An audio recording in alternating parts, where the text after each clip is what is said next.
പ്രിയപ്പെട്ട സുഹൃത്തുക്കളെ, കേരളത്തിലെ ഏറ്റവും പ്രധാനപ്പെട്ട സിനിമാ സൂപ്പർ സ്റ്റാറുകളിൽ ഒരാളായ ശ്രീ മോഹൻലാലിന്റെ സിനിമാ മേഖലയിൽ അല്ലെങ്കിൽ സിനിമാ രംഗത്തെ ഭാവി അപകടത്തിലാണ് എന്ന് സൂചിപ്പിക്കാനും അദ്ദേഹം ഒരു മാഫിയ സംഘത്തിന്റെ പിടിയിലാണ് എന്ന് സൂചിപ്പിക്കാനും വേണ്ടിയാണ് ഈ വീഡിയോയിലൂടെ ഞാൻ ശ്രമിക്കാൻ. സുഹൃത്തുക്കളെ, ഞാൻ ഏതാണ്ട് 1 വർഷങ്ങൾക്ക് മുമ്പ് മോഹൻലാലിന്റെ ബിനാമിയാണ് ശ്രീമാൻ ആന്റണി പെരുമ്പാവൂർ എന്ന് പറഞ്ഞുകൊണ്ട് ഒരു വീഡിയോ ചെയ്യുകയുണ്ടായി. കാര്യകാരണ സഹിതം ചെയ്ത ആ വീഡിയോ ലക്ഷക്കണക്കിന് ആളുകളാണ് അന്ന് കണ്ടത്. എന്നാൽ ആ വീഡിയോയിൽ പരാമർശിച്ചിരുന്ന വിഷയത്തിൽ നിന്ന് ഒരല്പം മാറിയിട്ട് ഈ ആന്റണി പെരുമ്പാവൂർ എന്ന് പറയുന്ന വ്യക്തി മോഹൻലാലിന്റെ ബിനാമി അല്ല എന്നും, മറിച്ച് അദ്ദേഹം മോഹൻലാൽ എന്ന് പറഞ്ഞ കേരളത്തിലെ സൂപ്പർ സ്റ്റാർ ആയിട്ടുള്ള നടനെ തന്റെ വരുതിയിൽ നിർത്തിയിരിക്കുന്ന, തന്റെ നിയന്ത്രണത്തിൽ നിർത്തിയിരിക്കുന്ന ഒരു മാഫിയ സംഘത്തിന്റെ അല്ലെങ്കിൽ ഒരു മാഫിയയുടെ തലവനാണ് എന്നും വിശദീകരിക്കാൻ വേണ്ടിയിട്ടാണ് ഞാൻ ഈ വീഡിയോയിലൂടെ ശ്രമിക്കുന്നത്. സുഹൃത്തുക്കളെ, നമുക്കറിയാം, കഴിഞ്ഞ ഡിസംബർ 25-ാം തീയതിയാണെന്ന് തോന്നുന്നു മോഹൻലാലിന്റെ ആദ്യ സംവിധാന സംരംഭമായ ബറോസ് എന്ന് പറഞ്ഞ ഒരു സിനിമ റിലീസ് ചെയ്യുന്നുണ്ട്. അത് മോഹൻലാലിന്റെ അഭിനയ ജീവിതത്തിൽ നിന്ന് അദ്ദേഹം മാറി, 40-40 വർഷത്തെ അഭിനയ ജീവിതത്തിൽ നിന്ന് മാറി ആദ്യമായി സംവിധാനം ചെയ്ത ഒരു സിനിമയായിരുന്നു ബറോസ്. പക്ഷെ ആ ബറോസ് എത്ര ദയനീയമായ പരാജയമായിരുന്നുവെന്ന് നമ്മൾ പ്രത്യേകിച്ച് പറയേണ്ട കാര്യമില്ലല്ലോ. അത് കുട്ടികൾക്ക് വേണ്ടി എടുത്തതാണെന്ന് പറഞ്ഞുകൊണ്ട് വന്ന ആ സിനിമ, 3Dയിൽ നിർമ്മിച്ച ആ സിനിമ അതിദയനീയമായിരുന്നു, അരോചകമായിരുന്നു.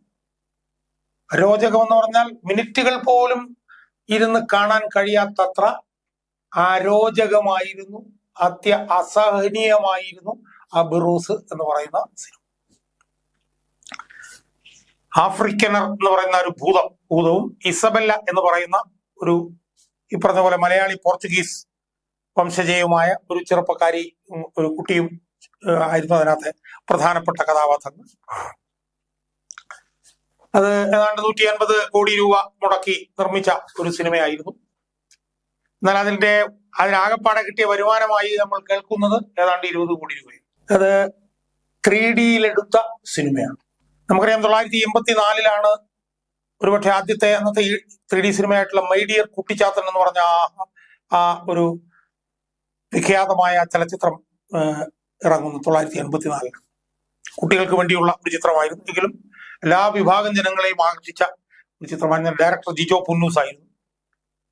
നവോദയ അപ്പച്ചൻ നിർമ്മിച്ച ആ കഥ, ആ സിനിമ രചിച്ചത് രഘുനാഥ് പലേരി ആയിരുന്നു. സംഗീതം ഇളയരാജയായിരുന്നു. നമുക്ക് ഓർമ്മയുണ്ട് ആലിപ്പഴം പെറുക്കാൻ എന്ന് പറഞ്ഞ ആ സിനിമയിലെ പാട്ട് ഇപ്പോഴും നമുക്ക് മറക്കാൻ കഴിയില്ല. ഒരു കുട്ടിച്ചാത്തനെ രക്ഷപ്പെടുത്തുന്ന 3 കുട്ടികൾ. അതിന് ഭൂതമായിട്ട് വന്നത് കൊട്ടാരക്കര ശ്രീധരൻ നായരായിരുന്നു. ഇപ്പോഴും നമുക്ക് ഓർമ്മയുണ്ട്. 45 കോടി രൂപ മുടക്കി, 45 ലക്ഷം രൂപ മുടക്കി ആ നിർമ്മിച്ച ആ ചിത്രം ഏതാണ്ട് 10.5 കോടി രൂപയാണ് പിന്നെ വരുമാനമായി നേടിയത്. എന്നാൽ അതൊക്കെയായി താരതമ്യം ചെയ്യുമ്പോൾ താരതമ്യം ചെയ്യാൻ പോലും കഴിയാത്ത അത്ര മോശമായ, ഞാൻ നേരത്തെ സൂചിപ്പിച്ച പോലെ 5 മിനിറ്റ് പോലും നമുക്ക് സ്വസ്ഥമായിരുന്ന് കാണാൻ തോന്നാത്ത അതിദയനീയമായിട്ടുള്ളൊരു വമ്പൻ പരാജയമായിരുന്നു. ഞാൻ മനസ്സിലാക്കുന്നത് ആ സിനിമയിൽ അഭിനയിക്കാൻ, ആ സിനിമ സംവിധാനം ചെയ്യാനും അതിൽ നായക വേഷം അഭിനയിക്കാനും ഒക്കെ തന്നെ മോഹൻലാലിനെ പ്രേരിപ്പിച്ചതും നിർബന്ധിപ്പിച്ചതും ഈ ആന്റണി പെരുമ്പാവൂർ എന്ന് പറയുന്ന ഈ വ്യക്തിയാണ് എന്നാണ് ഞാൻ മനസ്സിലാക്കുന്നത്.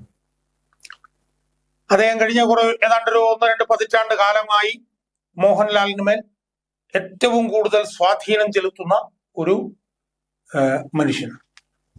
അദ്ദേഹം മോഹൻലാലിന്റെ കാറ് ഡ്രൈവർ ആയിട്ട് വന്നു, പിന്നീട് അദ്ദേഹത്തിന്റെ എല്ലാമായി മാറി എന്നൊക്കെയാണ് കഥകൾ കേൾക്കുന്നത്. അതിനകത്തൊക്കെ ദുരൂഹമായിട്ടുള്ള വേറെ കഥകളുണ്ട്. ആ കഥകളൊക്കെ ഒരവസരത്തിൽ ഞാൻ നിങ്ങളോട് വെളിപ്പെടുത്തുന്നതായിരിക്കും. എന്തായാലും ഈ വീഡിയോയിൽ എനിക്ക് എന്റെ പ്രേക്ഷകരോട് പറയാനുള്ളത്, മോഹൻലാൽ എന്ന് പറയുന്ന മഹാനടൻ 40 വർഷക്കാലമായി മലയാള സിനിമാ രംഗത്ത് നിറഞ്ഞു നിൽക്കുന്ന ആ നടൻ, 400-ലധികം സിനിമകളിൽ അഭിനയിച്ചിട്ടുള്ള ആ നടൻ, ഇന്ന് ആന്റണി പെരുമ്പാവൂർ എന്ന് പറയുന്ന ഈ ഒരു മാഫിയയുടെ, അയാൾ നേതൃത്വം നൽകുന്ന ഒരു മാഫിയയുടെ പരിപൂർണ നിയന്ത്രണത്തിലാണ്, തടവിലാണ് എന്നാണ് എനിക്ക് സൂചിപ്പിക്കുക. നിയന്ത്രണത്തിലാണെന്നല്ല, തടവിലാണ് എന്നാണ് എനിക്ക് സൂചിപ്പിക്കുക.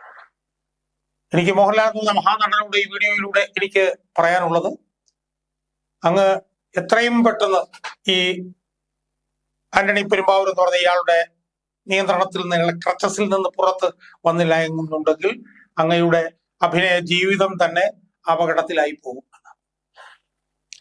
ഈ ആശീർവാദ് സിനിമാസ് അതിന്റെ 25 വർഷം പൂർത്തിയാക്കിയതിന്റെ ആഘോഷങ്ങളിലേക്കൊക്കെ കടക്കുകയാണെന്നൊക്കെ കഴിഞ്ഞ ദിവസം എവിടെയൊക്കെ വാർത്തകൾ കണ്ടു.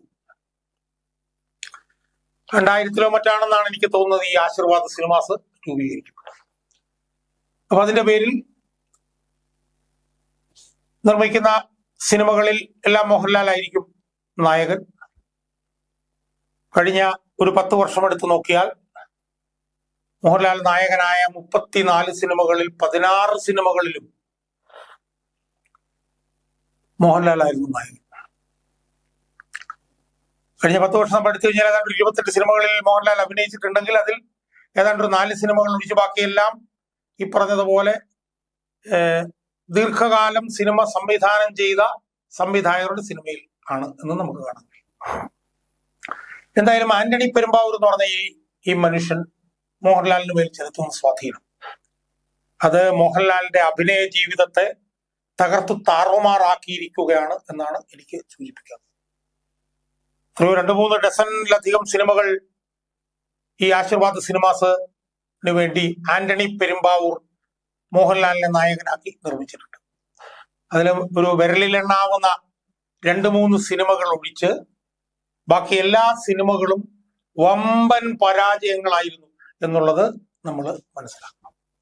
അതായത് ആശീർവാദ് സിനിമാസിന് വേണ്ടി ആന്റണി പെരുമ്പാവൂർ നിർമ്മിച്ച, മോഹൻലാൽ നായകനായ കഴിഞ്ഞ 10 വർഷക്കാലത്തെ സിനിമകൾ ഞാനൊന്ന് എടുത്ത് പരിശോധിച്ചു. അതിൽ ഒരുപക്ഷെ 1-2 എണ്ണം ഒഴിച്ചാൽ, ഒരുപക്ഷെ ലൂസിഫർ എന്ന് പറഞ്ഞ സിനിമയും ഒരുപക്ഷെ നേരെ എന്ന് പറഞ്ഞ സിനിമയും ഒഴിച്ചാൽ ബാക്കി ആന്റണി പെരുമ്പാവൂര് ആശീർവാദ് സിനിമാസിന് വേണ്ടി മോഹൻലാലിനെ നായകനാക്കി നിർമ്മിച്ച എല്ലാ പടങ്ങളും 8 നിലയിൽ പൊട്ടുകയായിരുന്നു എന്ന് മോഹൻലാൽ ഇനിയെങ്കിലും മനസ്സിലാക്കണം. നമ്മൾ ബെറോസിൽ നിന്ന് തുടങ്ങാം. ബെറോസിൽ നിന്ന് തുടങ്ങി പുറകോട്ട് പോയാൽ Alone, Monster, 12th Man, Bro Daddy, Marakkar, Lion of America, Drishyam 2, Ittymaani Made in China, Odiyan, Aadhi, വെളിപാടിന്റെ പുസ്തകം, ഒപ്പം, ലോഹം. ഈ കഴിഞ്ഞ 10 വർഷത്തിനിടയിൽ ആശീർവാദ് സിനിമാസിന് വേണ്ടി ആന്റണി പെരുമ്പാവൂർ മോഹൻലാലിനെ നായകനാക്കി നിർമ്മിച്ച 16 സിനിമകളിൽ 14 എണ്ണവും വമ്പൻ പരാജയങ്ങളായിരുന്നു. വമ്പൻ പരാജയങ്ങളായി. ഈ സിനിമകളിലൊക്കെ മോഹൻലാൽ നായകനാവണം എന്ന് തീരുമാനിക്കുന്നത് ആന്റണി പെരുമ്പാവൂർ എന്ന് പറഞ്ഞ ഈ വ്യക്തിയാണ് എന്ന് വരുമ്പോഴാണ് മോഹൻലാലിന്റെ ഭാവി ഈ ആന്റണി പെരുമ്പാവൂരിന്റെ കയ്യിൽ നിൽക്കുന്നത് എത്രത്തോളം അപകടമാണ് എന്ന് നമുക്ക് മനസ്സിലാക്കാൻ കഴിയും. ആന്റണി പെരുമ്പാവൂർ എന്ന് പറഞ്ഞാൽ മാഫിയയുടെ കയ്യിലാണ് മോഹൻലാൽ എന്ന് ഞാൻ പറയാൻ കാര്യം എന്താ? ആശീർവാദ് സിനിമാസിന് വേണ്ടി ആന്റണി പെരുമ്പാവൂർ നിർമ്മിച്ച, മോഹൻലാൽ നായകനായി അഭിനയിച്ച 1 ഡസനിലധികം സിനിമകൾ വമ്പൻ പരാജയങ്ങളായിട്ടും മോഹൻലാലിന് പുതിയ സംവിധായകരെ കണ്ടുപിടിക്കാൻ കഴിയുന്നില്ല. മോഹൻലാലിന് പുതിയ സംവിധായകരെ കണ്ട് സിനിമ എടുത്ത് വിജയിപ്പിക്കാൻ കഴിയുന്നില്ല. അവിടെയാണ് മോഹൻലാൽ മമ്മൂട്ടിയെ കണ്ടുപിടിക്കുന്നത്. മമ്മൂട്ടി കമ്പനി എന്ന് പറഞ്ഞൊരു സിനിമ ഉണ്ടാക്കുന്നു. മമ്മൂട്ടി പുതിയ സംവിധായകരെ തെരഞ്ഞെടുക്കുന്നു. അവരുമായി മണിക്കൂറുകളോളം ഇരുന്ന് കഥകൾ കേൾക്കുന്നു. അവരുമായിട്ട് കഥകൾ ഡിസ്കസ് ചെയ്യുന്നു. സിനിമ എടുക്കുന്നു. സിനിമകൾ വിജയിക്കുന്നു. അതിനെക്കുറിച്ച് ഞാൻ വേറൊരു വീഡിയോ ചെയ്യുന്നുണ്ട്. കഴിഞ്ഞൊരു 5-6 സിനിമകൾ മമ്മൂട്ടി എടുത്ത് നോക്കിയാൽ മിക്കവാറും എല്ലാം വിജയങ്ങളായിരുന്നു നമുക്ക് കാണാം. അതിന്റെ പേരുകളിലേക്ക് ഞാൻ പോകുന്നു. പക്ഷെ മോഹൻലാലിന്റെ സ്ഥിതി അതാണോ? മോഹൻലാല് ഈ ആന്റണി പെരുമ്പാവൂരിന്റെ നിയന്ത്രണത്തിൽ കിടന്നിട്ട് ഈ ചക്ക് ചുറ്റും ഈ പശു നിന്ന് കറങ്ങുന്നത് പോലെ ഒന്നിനു പുറകെ ഒന്നായി സിനിമകളിൽ അഭിനയിക്കുകയാണ്. ആ സിനിമകളെല്ലാം പരാജയപ്പെടുകയാണ്. അതെല്ലാം തന്നെ ഒരു സംവിധായകർ പോലും പുതിയ സംവിധായകരില്ല. ഇപ്പൊ ലോഹം സംവിധാനം ചെയ്ത് രാജീവ് നാഥ്, എന്നും എപ്പോഴും സത്യനന്ദിക്കാട്, ലൈല ഓ ലൈല ജോഷി, ലോഹം സംവിധാനം ചെയ്ത് രഞ്ജിത്ത്, കനൽ സംവിധാനം ചെയ്ത് എം പത്മകുമാർ, ഒപ്പം പ്രിയദർശൻ, മുന്തിരിവള്ളികൾ തളിർക്കുമ്പോൾ എന്നുള്ളതാണ് ഒരു പുതിയ സംവിധാനം ജിബു ജേക്കബ്, വെളിപാടിന്റെ പുസ്തകം ലാൽ ജോസ്, ഫില്ലൻ ബി ഉണ്ണികൃഷ്ണൻ, ആദി ജിത്തു ജോസഫ്, കായംകുളം കൊച്ചുണ്ണി റോഷൻ ആൻഡ്രൂസ്, ഇട്ടിമാണി ആണ് പിന്നീട് ഉണ്ടായിരുന്ന ഒരു ജിബു ജോജു, അതും പരാജയപ്പെട്ടതാണ്. ബിഗ് ബ്രദർ സിദ്ദിഖ്, ദൃശ്യം 2 Jithu Joseph, Marakkar Priyadarshan, Aarattu B Unnikrishnan, Monster Udayakrishna, Alone Shaji Kailas. ഇതെല്ലാം ഈ പറഞ്ഞ പോലെ പഴയ സംവിധായകർ, പതിറ്റാണ്ടുകളായി സിനിമാ രംഗത്ത് നിൽക്കുന്ന സംവിധായകർ. ഈ സംവിധായകർ കൊണ്ടുവരുന്ന കഥകൾ ആന്റണി പെരുമ്പാവൂർ വായിച്ചു കേട്ടിട്ട് അതിൽ മോഹൻലാൽ നായകനാകണം എന്ന് തീരുമാനിക്കുകയാണെന്നാണ് ഞാൻ മനസ്സിലാക്കുന്നത്. മോഹൻലാൽ ഈ കഥകൾ തീരുമാനിക്കുന്നതിലും താൻ ഏത് സിനിമകളിൽ നായകനാകണം എന്നുള്ളതിലൊന്നും ഒരു റോളുമില്ല എന്നാണ് ഞാൻ മനസ്സിലാക്കുന്നത്. അതെല്ലാം തീരുമാനിക്കുന്നത് ഈ ആന്റണി പെരുമ്പാവൂരാണ് എന്നാണ് ഞാൻ മനസ്സിലാക്കുന്നത്. അതുകൊണ്ടാണ് ഞാൻ പറഞ്ഞത് മോഹൻലാൽ ഈ ആന്റണി പെരുമ്പാവൂരിന്റെ നേതൃത്വത്തിലുള്ള ഒരു മാഫിയയുടെ നിയന്ത്രണത്തിലാണ് എന്ന്. ആ നിയന്ത്രണത്തിലാകുന്നത് കൊണ്ട് എന്താ സംഭവിക്കുന്നത്? മോഹൻലാൽ എന്ന് പറയുന്ന നടൻ അഭിനയിക്കുന്ന പടങ്ങൾ 8 നിലയിൽ പൊട്ടുകയാണ് സുഹൃത്തുക്കൾ.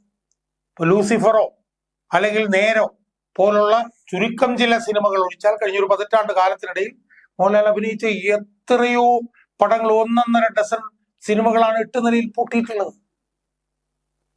നമുക്കതിൽ ദുഃഖം ഉണ്ടാകേണ്ട സ്വാഭാവികമല്ലേ? കാരണം മഹാനായ ഒരു മികച്ച നടനല്ലേ മോഹൻലാൽ. ആ മോഹൻലാൽ നല്ല സിനിമകളിൽ അഭിനയിക്കണം എന്ന് നമുക്ക് ആഗ്രഹമില്ല. ആ മോഹൻലാൽ എന്ന് പറഞ്ഞ നടൻ പുതിയ പടവുകൾ കയറണം എന്ന് നമുക്ക് ആഗ്രഹമില്ല. പുതിയ റോളുകളിൽ മോഹൻലാൽ നമ്മുടെ മുന്നിൽ വരണം എന്ന് നമുക്ക് ആഗ്രഹമില്ല. പക്ഷെ അതൊന്നും നടക്കുന്നില്ല. മോഹൻലാൽ അഭിനയിക്കുന്ന പടങ്ങളെല്ലാം തന്നെ പൊട്ടുന്നു. അത് പൊട്ടാനുള്ള ഏറ്റവും പ്രധാനപ്പെട്ട കാരണം എന്താ? ആ പടങ്ങൾ ഏതൊക്കെ ആയിരിക്കണമെന്ന് തീരുമാനിക്കുന്നത് മോഹൻലാൽ അല്ല. ആ പടത്തിന്റെ സംവിധായകർ ആരാണെന്ന് തീരുമാനിക്കുന്നത് മോഹൻലാൽ അല്ല. ആ പടത്തിന്റെ കഥകൾ ഏതാണെന്ന് ചർച്ച ചെയ്യപ്പെടുന്നത് മോഹൻലാലുമായിട്ടല്ല. അതെല്ലാം തന്നെ ചർച്ച ചെയ്യപ്പെടുന്നത് ഈ ആന്റണി പെരുമ്പാവൂർ. ഏത് പടത്തിൽ മോഹൻലാൽ അഭിനയിക്കണം, ഏത് റോള് മോഹൻലാൽ എടുക്കണം, ഏത് സംവിധായകരായിരിക്കണം, ഇതൊക്കെ തീരുമാനിക്കുന്നത് ആന്റണി പെരുമ്പാവൂരാണെന്നാണ് ഞാൻ മനസ്സിലാക്കുന്നത്. ആന്റണി പെരുമ്പാവൂരിന്റെ കയ്യിലെ പാവയായി മോഹൻലാൽ മാറിയിരിക്കുന്നു എന്നുള്ള ആരോപണമാണ് ഉയർന്നിരിക്കുന്നത്. മോഹൻലാൽ അങ്ങനെ കിടക്കുമ്പോൾ മോഹൻലാൽ എന്ന് പറഞ്ഞ നടൻ ഇല്ലാതായി തീരുകയാണ്. മോഹൻലാൽ എന്ന് പറഞ്ഞ നടന്റെ ഭാവി തന്നെ അപകടത്തിലേക്ക് പോവുകയാണ്. മോഹൻലാലിന്റെ പുതിയ റോളിൽ നമുക്ക് കാണാനുള്ള അവസരം നമുക്ക് നഷ്ടപ്പെടുകയാണ്. മോഹൻലാലിന്റെ നല്ല റോളുകൾ നമുക്ക് കാണാൻ കഴിയുന്നില്ല. അതുകൊണ്ട് മോഹൻലാല് ഈ ആന്റണി പെരുമ്പാവൂരിന്റെ സ്വാധീനത്തിൽ നിന്ന്, ആന്റണി പെരുമ്പാവൂരിന്റെ ഈ പറഞ്ഞതുപോലെ ക്രച്ചസിൽ നിന്ന്, ആന്റണി പെരുമ്പാവൂരിന്റെ ആധിപത്യത്തിൽ നിന്ന് റിഗിൾ ഔട്ട് ചെയ്താൽ മാത്രമേ മോഹൻലാലിന് ഇനി മലയാള സിനിമാ രംഗത്ത് ഒരു ഭാവി ഉണ്ടാവൂ എന്നുള്ള കാര്യം മോഹൻലാലിന്റെ ഒരു അഭ്യുദയകാംക്ഷി എന്നുള്ള നിലയിൽ അദ്ദേഹത്തെ അറിയിക്കാൻ ഞാൻ ആഗ്രഹിക്കുകയാണ്. കഴിഞ്ഞ 10 വർഷക്കാലത്തിനിടയിൽ 1-2 സിനിമകളാണ് അദ്ദേഹം അഭിനയിച്ച് വിജയിച്ചത്. അദ്ദേഹം വിജയിച്ചാലല്ലേ നമുക്ക് അദ്ദേഹത്തെ കൂടുതൽ കാലം നമുക്ക് കാണാൻ കഴിയും. തോൽക്കുന്ന സിനിമകളിൽ, പരാജയപ്പെടുന്ന സിനിമകളിൽ എത്രത്തോളം നമുക്ക് മോഹൻലാലിനെ കാണാൻ പറ്റും? മോഹൻലാൽ എങ്ങനെ പിടിച്ചു നിൽക്കാൻ പറ്റും? ഈ ആന്റണി പെരുമ്പാവൂർ എന്ന് പറഞ്ഞ ആൾക്കൊക്കെ തലയ്ക്ക് വെളിവുള്ള ആളായിരുന്നെങ്കിൽ അയാള് ബെറോസ് എന്ന് പറഞ്ഞ പോലെ ഒരു ഈ പറഞ്ഞ പോലെ വമ്പൻ പരാജയം എന്ന് ഉറപ്പാകുന്ന ഒരു സിനിമയിൽ മോഹൻലാലിനെ കൊണ്ട് അഭിനയിപ്പിക്കുമായിരുന്നു. ഇത്ര തലയ്ക്ക് വെളിവില്ലാത്തവനാണ് ആന്റണി പെരുമ്പാവൂർ എന്നുള്ളതിന്റെ ഏറ്റവും വലിയ തെളിവല്ലേ ബെറോസ്. ഏത് തലയ്ക്ക് വെളിവുള്ളവരും മനസ്സിലാവില്ലേ മോഹൻലാൽ ഇതുപോലെ ഒരു ഹാസ്യ കഥാപാത്രമായി പരിഹസിച്ചാൽ ആ പടം വിജയിക്കില്ല എന്നുള്ളത്. അത്തരം ബോധം പോലും ഇല്ലാത്ത ഒരാളാണ് ഈ ആന്റണി പെരുമ്പാവൂർ.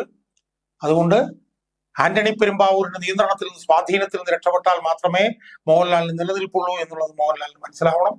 മോഹൻലാലിന്റെ സിനിമകൾ നിരന്തരമായി പരാജയപ്പെടുമ്പോൾ മമ്മൂട്ടിയുടെ പടങ്ങൾ നിരന്തരമായി ജയിക്കുകയാണ്. മലയാള സിനിമാ രംഗത്ത് മമ്മൂട്ടിയും മോഹൻലാലും രണ്ടുപേരും അതുല്യ പ്രതിഭകളാണെന്നുള്ളത് കൊണ്ട് രണ്ടുപേരും നിലനിൽക്കേണ്ടത് പ്രേക്ഷകരുടെ ആവശ്യമാണ്. അതുകൊണ്ടാണ് ഞാനിത് പറയുന്നത്.